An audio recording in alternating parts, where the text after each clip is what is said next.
My dear brothers and sisters in Christ, last Monday we reflected on Mary of Bethany, the sister of Martha and Lazarus. Yesterday we reflected on the fall of Peter and the rise of Peter. Today we will reflect on the psychology of Judas. Madalas ginagamit natin ang salitang Judas. Hindi lamang tungkol sa pagkatao ni Judas. Ang apostol na ang pangalan ay Judas Iscariote. Ginagamit din natin ang salitang Judas sa mga taong traidor. Dahil sa ginawa ni Judas, pinagbili niya ng buhay ang Panginoon. Marami tayong mga salita tungkol sa mga Judas, sa mga traidor. Meron kasabihan, hindi lamang lahat ng ahas ay nasa gubat. Hindi lahat ng ahas ay nasa gubat. Meron ding ahas sa tabi-tabi natin, sa pamilya natin, sa kasamahan natin sa mga organization, sa parokya natin, in our working places. Hindi lahat ng ahas ay nasa gubat. Kung minsan mismong kapatid mo, aahasin ka. Meron po akong kaibigan na punta sa abroad. Pinatira niya ang kapatid niyang lalaki sa bahay nila. Inahas ng kapatid ang asawa ng kapatid niya at nagkagulo-gulo ang buhay nila. Sabi ni Kuya, ahas ka, inahas mo ang asawa ko. Kaya nga siguro galit na galit si John the Baptist kay Herod. It could be inahas ni Herod, si Herodias, na asawa ng kanyang kapatid na si Felipe, o kaya si Herodias, inahas na si Herod. It could be the other way around. My dear brothers and sisters, sa mga magkakaibigan, pwede na sabihin ng best friend mo, inahas mo siya tapo. Kala mo, totoo ang kaibigan. Isa pa sa mga ginagamit natin tungkol sa mga Judas, ipinagbili ka ng buhay. Pinisa nila ang mabiyak. Kaya nga kumisan kahit biro lang, kapag mayroong Bisaya, foreigner, hindi marunong mga Pampangan, mamiro tamaro, apamisan di may babi, tao yan. E nabalo hindi niya alam, apamisan di may babi.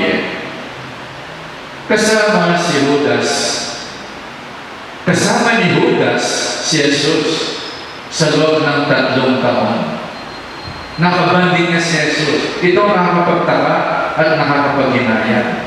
Judas saw the miracles of Jesus. He is an eyewitness sa mga himala na ginawa ni Jesus. He is an ear-witness sa mga aral at turo ni Jesus. Nakita niya, nakabandingan niya, nakasama niya bilang isang barkada. And yet, sa kabila ng lahat, naghudas si Judas sa Panginoon at pinagbili si Jesus sa halagang 30 pieces of silver. Ganun lang ba halaga ni Jesus? 30 pieces of silver? Ganyan lang ba kahalagang pagmamahalan ng mga asawa na kaya mong itakwil o trade-rin ng asawa mo? Napaka-cheap naman ang pagmamahal mo kapag tinraidor mo ang asawa mo. Napaka-cheap naman ng friendship mo kapag kaya mong baliktarin ang best friend mo. Ganyan lang ba halaga ng Panginoon sa buhay natin? 30 pieces of silver. Hindi Hindi lang 30 pieces of silver ang halaga ni Jesus. Ang buhay natin. Ang buhay ni Jesus ang katapat ng buhay natin. Hindi yung 30 pieces of silver. My heart, my soul. Kaya nga, love your God with all your heart, with all your soul, with all your strength, with all your mind, not only for 30 pieces of silver. Lord, mahal kita, at yung 30 pieces of silver, hindi yun Madali mo butin yung pera sa bulsa, pero higit pa rin ang hinihingi ng Panginoon, ang buhay mo. Ang pag-iisip mo, all that you have,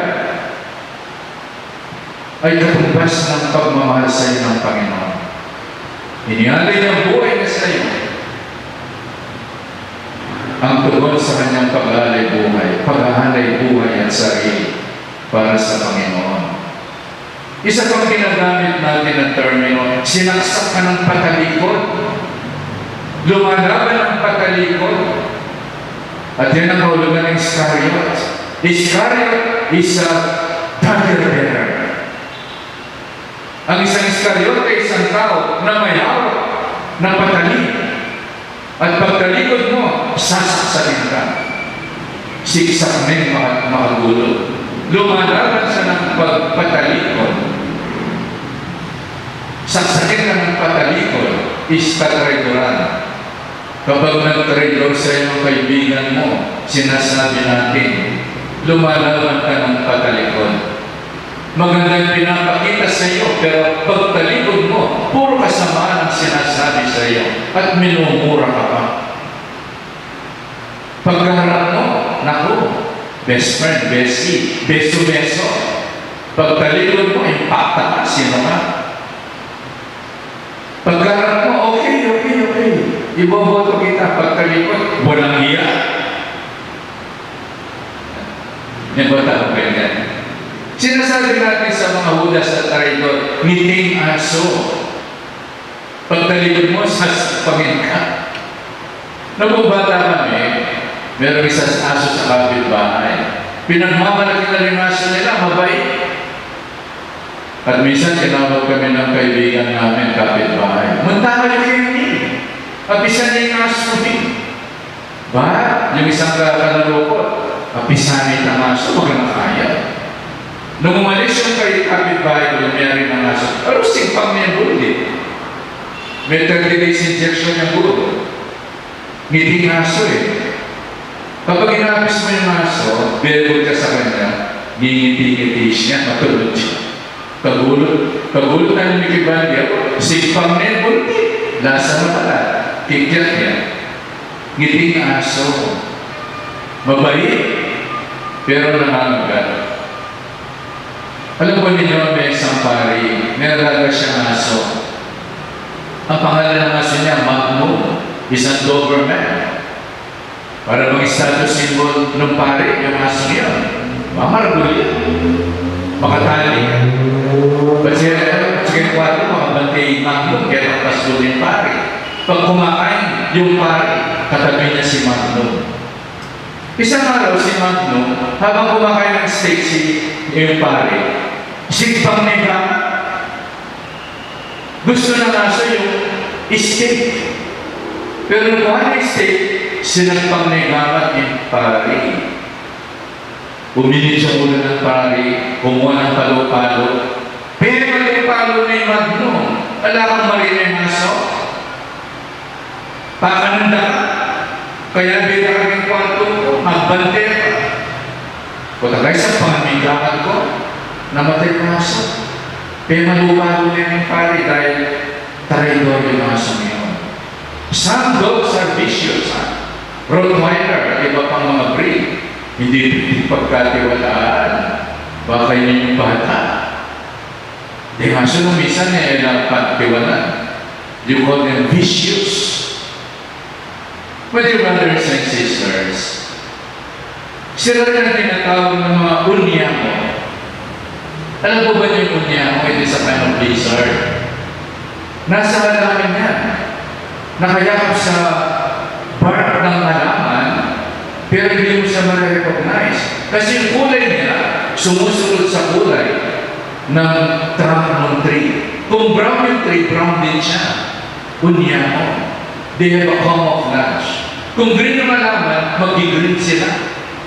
At tingnan ba, unyamo lang. Unyamo, ibig sabihin, naka-camouflage. Ayaw nilang magpakilala. At ayaw ipakita ang tunay nilang kulay. Kaya sabi nila, kapag sinabi ng salo, ikit niya rin yung kulay. Ikit niya rin yung gali. Yung tawag yan. Masandi ka sasabihan, kaugali ang panandang mo. Unyamo yan. Camouflage mo pala. ipapakit na. Pakitang tao mo pa lang. Unya mo. Dahil hindi mo pinapakita ang tunay mong kulay. Delikado yung mga nanliligaw sa iyo, hindi mo alam ang tunay na kulay nila hanggang hindi kayo nagsama. Tulad ng kaibigan ko, nakapag-asawa. Amon! Bala ko sa inasawa ko, ginto yan na magdono yung anak ko. Ngayon ka kaya niya ko, may tansuya pala, malalang marinig. Bunya mo yan. But brothers and sisters, ang tanong natin ngayon, why did Judas betray Jesus? Bakit siya nagtaksil sa Panginoon? Bakit nagudas si Judas? Anong dahilan? Maraming dahilan, and according to psychologists, we can pinpoint some 4 reasons why Judas betrayed Jesus. Una sa lahat, atin ang hidden agenda. Merong hidden agenda si Judas. Kala niya si Jesus ay isang political messiah. And when Jesus will sit as a king, He will be the minister of finance. Yan ang target ni Judas. Meron siyang hidden agenda. Very political. Di pamakyamin ang Jesus. Tandaan natin sa simbahan, walang politika. Huwag natin ahalo ng politika ang ating paglilingkod sa Panginoon. It should be pure love and pure service, loving service to the church and to the Lord. Walang halong politika. Kaya tama politika kimpisamban at yung pamulitika, tingnan ang kasiwan mo kimpisamban. Sabi nga ni Don Bosco, the only politics we have in the church is the politics of the Our Father. Your kingdom come. Your name be holy, not mine. It is the politics of the Our Father, who art in holy be your name, hindi ako. Your kingdom come, not my kingdom. Your will be done, not my will. Tapos sana mamulitin kaya bisamban. It should be the politics of service, the politics of humility, the politics of love of God and neighbor. The politics of carrying your cross and sacrifices. The politics of denying yourself. Hindi yung nagpanginin agenda. Kaya ka naglilingkod sa Panginoon. Ikalawa, katakawan sa pera. Greed for money. May sana may Judas king kabaning grupo. He is the treasurer. At alam ninyo, bago ka makapagnakaw ng 1 milyon, nag-umpisa yun sa piso. Sa 5 piso. Sa 50 piso. Sa 500 piso. Nagsisimula ang kapanakawanan, ang pagnanakaw sa maliliit na bagay. Dahil sa katakawan niya sa pera, hindi pa siya kontento sa nakukupit niya. At pinagbili pa niya ng buhay ang Panginoon. Only to realize later on, wala pa lang kwenta yung 30 pieces of silver. Judas tried to return the money to the Sanhedrin, but the die is cast. Tinapon ni Judas yung pera sa mga Sanhedrin. When he realized, pinagbili niya kanyang best friend. Isang taong nagmamahal sa kanya. Isang taong hindi tatalikod at bibitaw sa kanya. Bumitaw si Judas eh. He showed signs of repentance. They returned the money. Kinalaksin na isang bulat mo. At ginamit daw yung cemetery. Kaya wala na tayong pakbong Judas eh. In fairness to Judas, kaya tayo papapakbungan na Easter Sunday. We do it instead. Pakbong kasalanan. Tutuloy ako tayong pakbong Judas, but this time, pakbong kasalanan. As a sequel of the Easter Vigil, do you renounce Satan? Yes. Sasakulmi sa tanas? Yes. At di kayo dapat? Yes. At di kayo sa panangulit? Yes. Boom, papakbungan tayo sa tanas. Aliwanay Judas. Pakbong sa tanas, pakbong kasalanan. Igagawan ka ng nene. to remind us of our baptismal promises where we renounce Satan. Si Judas ay matakaw sa pera. Mayapakan yung pera, tingnan tao, yung tao wala yung pera. Pero alam niyo ang motto ni Judas, nanangibiyo ka na ako nung intrigati at hinggaman sa Jesus. What will you give me if I hand him over to you? Yan ang motto ni Judas. Kung ano ang kanyang makukuha, hindi naman kayo may bibigay. Alam po natin sana sa ating paglalingkod. It is not what we can get, but what we can give and share to the church and to one another. Hindi mo rin makukuha mo. Hindi mo rin mapapakinabangan mo, kundi kung ano may bibigay mo. Alam mo yung ibang tao, pakikipagkaibigan nila, baka pakinabang ng dala. Pakikaluhuran do rin, baka pakinabang ng dala. Bang hot-hot day kayamanan na. Makanyaring pakikaluhuran na rin aliwa. Makikaluhuran na. Bago makapera de kaluhuran na. Bago makaperakan de kaluhuran na. Si Judas, what will you give me? Sige, dinan niyo pong pera. They give you 30 pieces of silver. Pinisanin ng mag-Jesus. Number 3, muli nang itulak Judas si Jesus para gawa yung milagro. May prostrate sa Judas. Ulilikit na, Jesus is not a political Messiah. Muli nang itulak to the mass. Bagay yung ginugawa ng milagro. Gawa yung mana. Mansikano rin palabanan. Mga tambos na kinapi. That was the idea of Judas. He's trying to push Jesus to make a miracle. So he will be the king of Israel. And he will be the minister of finance. Diyan manibalang ikabaning Israel. Pero may prostrate siya Judas. Kaya pinagpili siya ng buhay. Only to realize that Jesus is a spiritual leader. His political ambition crumbled. May bigoy at amarag, may sira yung plano. Kaya tinulak niya si Jesus upang gumawa ng himala at gumawa ng aksyon para patunayan na siyang Messiah. He's pushing Jesus. Tinutulak niya ang Panginoon to the limits para gumawa ng milagro, and instant siya ay uupo sa kabinete ni Jesus. Alam po ninyo, hindi talaga kilala ni Judas ang Panginoon. Ang pagkakilala niya kay Jesus ay isang master, isang rabbi. Nung sabihin ni Jesus sa mga apostol, one of you will betray me, nagtanungan sila. Alam po yung tanong ng labing-isa, is it I, Lord? Ginamit na lang salitang Lord. Is it I, Lord? Ako ba yung Panginoon? Iba yung sagot, iba yung tanong ni Judas. Is it I, Rabbi? Para sa kanya, si Jesus hindi pa Lord. Isa Rabbi, ang Master. Hindi pa ganap at buo ang pagkilala ni Judas sa Panginoon. And accordingly, sabi nila si Judas ay hindi taga Galilee. He is from the southern part of Judah. Hindi pa ba niya? Lumisan din ang itang malaki. Dito sinalagmi. Ila rin lang din ang problema kay pamilya. Sinalagmi ka mo. Bulit kang mamanuan yung kayamanan. Sinalagmi ka mo. Susunod na yung asawa mo. Bangakwa ng imana.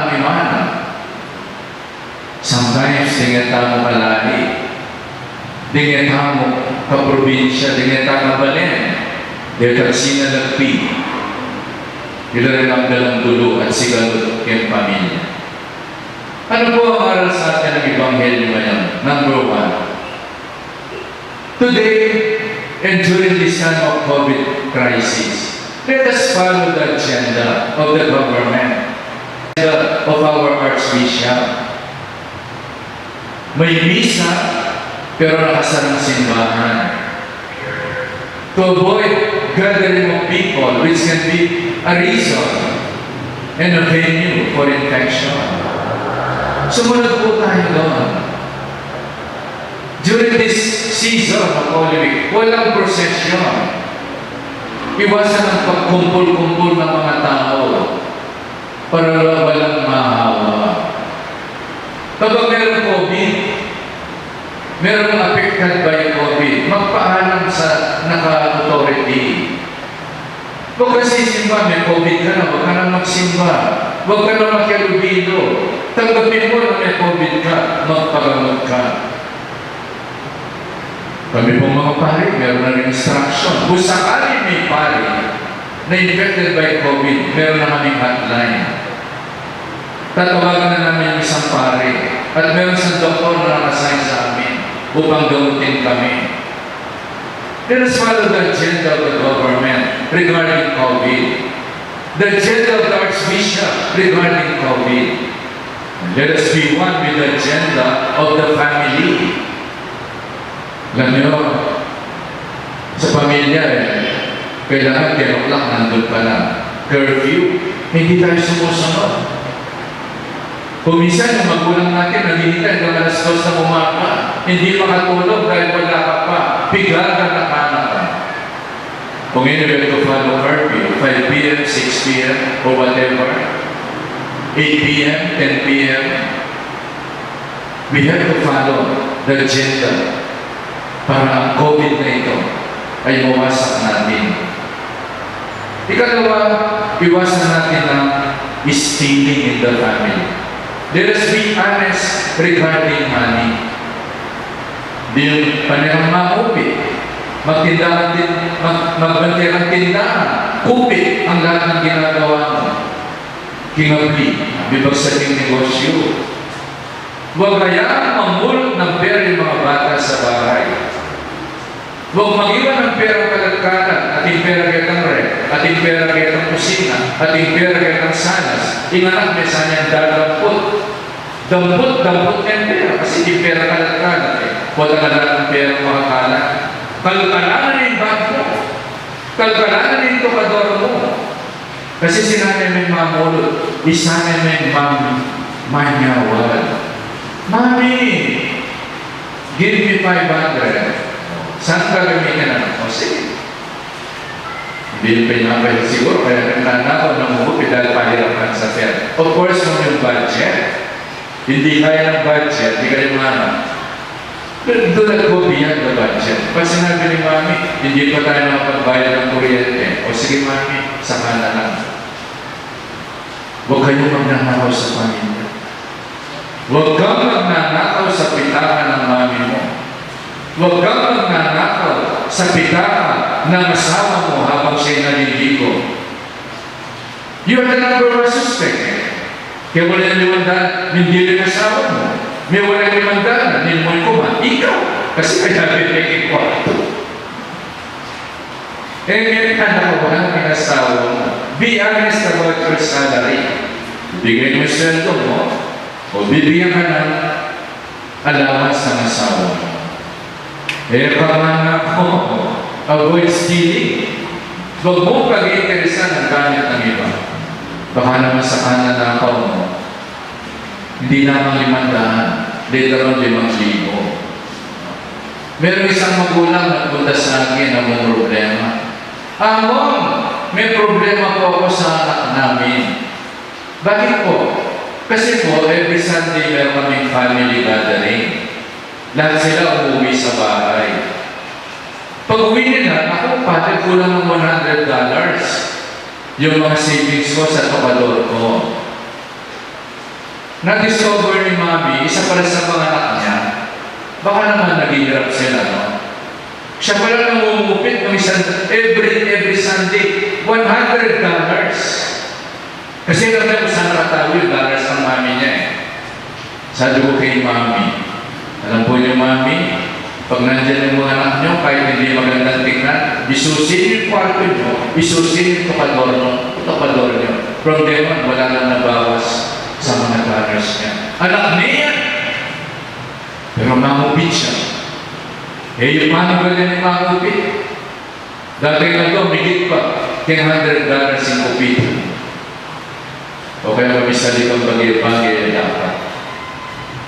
And then, wag mong yakapin ang hindi mo kayang yakapin. Alam ko yan sa bahay niya kung tansing. Pagpasok mo doon sa may balkon balkonahe. Tapos sa main door, may dalawang litrato doon ng tatay, nanay niya kung tansing. Hindi ko makalimutan ang nakasulat doon sa larawan ng nanay niya. May nakasulat ng mga moto. Sabi ng nanay niya kung tansing, anak, kung sana may maring butiki, yung kahawlan ito ngayon ang kahawlan. Yung mga butiki nasa isang yan. Kahawlan din isang dahil manakaw. Huwag sana kayong tulad ng mga butiki. Huwag niyo yayakapin ang hindi niyo kayang yakapin. Live within your means. Kaya may susunod yung asawa mo para sa yung kotse. Nasa abroad yung asawa mo. Si George yung kapitbahay namin, may bagong bahay, may bagong rep, may bagong kotse. Ba't tayo wala? O mga tuliro yung asawa mo Baka hindi kaya ng sweldo niya doon. May tuliro yan. May misali ang ala. Rinakit siya, meron ka, may sukol yan. May tutulak yung asawa mo, bagay at agaway yan. Outside his means, ways and means. So, my dear brothers and sisters, sana si Judas ay maging aral sa atin, sa buhay natin. But Judas showed signs of repentance. We cannot condemn Judas. Baka mabigla tayo pagpasok natin sa langit. Isa sa mga sasalupo sa atin, si San Judas Iscariote. Alisin natin sana ugaling Judas. Let us be true to God and true to ourselves. Let us practice honesty and avoid stealing within our families.